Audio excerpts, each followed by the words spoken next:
আসসালামু আলাইকুম ওরহমতুল্লাহি ওবরকাতুহ। সুপ্রিয় দর্শকবৃন্দ, জুলাই সনদ বাস্তবায়ন এর প্রসঙ্গে মিয়া গোলাম পরোয়ার জ্বালাময় বক্তব্য দিয়েছেন। চলুন সম্পূর্ণ ভিডিওটা আমরা দেখে আসি। এখন দায়িত্ব হচ্ছে আপনার, কোন রকম বিলম্ব এবং ষড়যন্ত্রের সুযোগ না দিয়ে অবিলম্বে জুলাই সনদ বাস্তবায়নের আদেশ আপনি এক্ষুনি জারি করুন।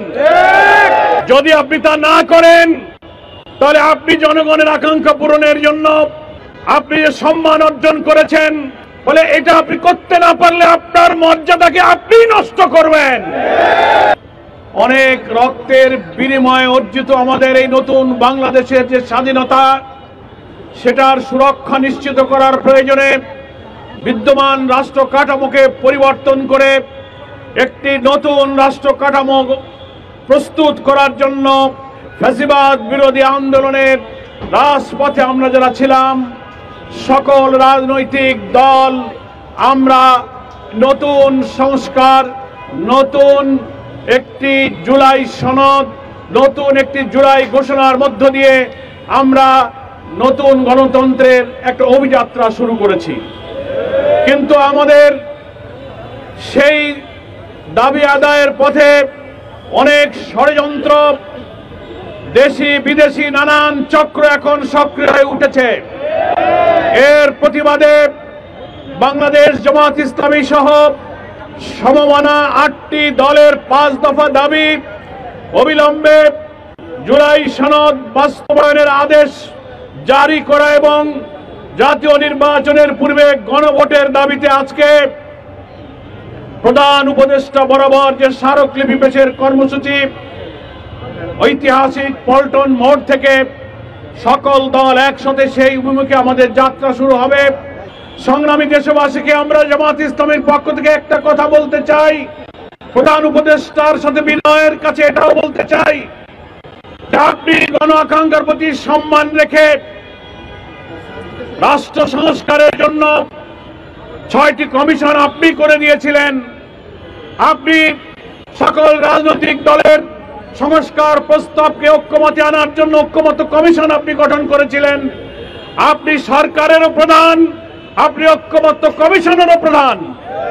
ঐক্যমত্য কমিশন দীর্ঘ কয়েক মাস চেষ্টা করে জামাত সহ সকল রাজনৈতিক দলের চেষ্টায় জুলাই সনদ যা তৈরি করা হয়েছে সেই সংস্কার প্রস্তাব বাস্তবায়নের দায়িত্ব ঐক্যমত্য কমিশনের প্রধান হিসেবে, সরকারের প্রধান হিসেবে আপনার কাছে সেগুলো পেশ করা হয়েছে।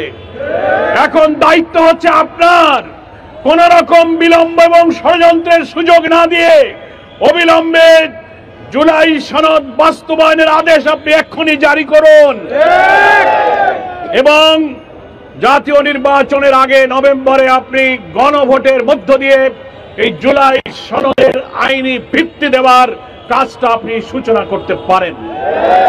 যদি আপনি তা না করেন তাহলে আপনি জনগণের আকাঙ্ক্ষা পূরণের জন্য আপনি যে সম্মান অর্জন করেছেন, এই দায়িত্ব আপনার, বলে এটা আপনি করতে না পারলে আপনার মর্যাদাকে আপনি নষ্ট করবেন।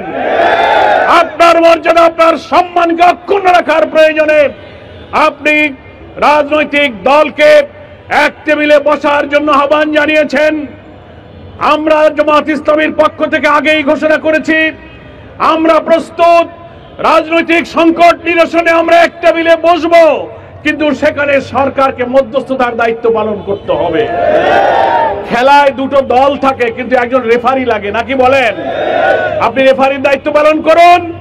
আমরা সহনশীলতা, আমাদের মধ্যে নেগোসিয়েশনের দৃষ্টিভঙ্গি রেখে জাতীয় স্বার্থে আমরা অতীতেও ছাড় দিয়েছি, প্রয়োজনে সকলে ঐক্যমত্য হলে আমরা বৃহত্তর ঐক্যের মধ্য দিয়ে নির্বাচনকে ফেব্রুয়ারিতে সুষ্ঠু করতে চাই। কিন্তু আমরা সকল উপদেষ্টা নিরপেক্ষ ভূমিকা চাই। আপনি প্রধান উপদেষ্টা হিসাবে আমাদের আজকে যে স্মারকলিপি পেশ করা হবে, আমরা এখন 8টি দল একসঙ্গে এই দাবিতে আপনার কার্যালয় অভিমুখে যাত্রা করব। এর সঙ্গে আরো অনেক নতুন নতুন দল যুক্ত হবার অঙ্গীকার করেছে। এই আন্দোলনে বিশাল জনতা সামিল হবে। এখন আমরা সভাপতি জননেতা বুলবুল ভাইয়ের বক্তব্যের পর পল্টন মোড় অভিমুখে মিছিল সহকারে যাত্রা করব। বিভিন্ন শহর, বিভিন্ন রাস্তা থেকে মিছিলে মিছিলে পল্টন মোড়ে আমাদের হাজার হাজার লোকেরা সমবেত হবে। শৃঙ্খলার সাথে সেই মিছিল নিয়ে আমরা প্রধান উপদেষ্টার কার্যালয় অভিমুখে যাত্রা করব।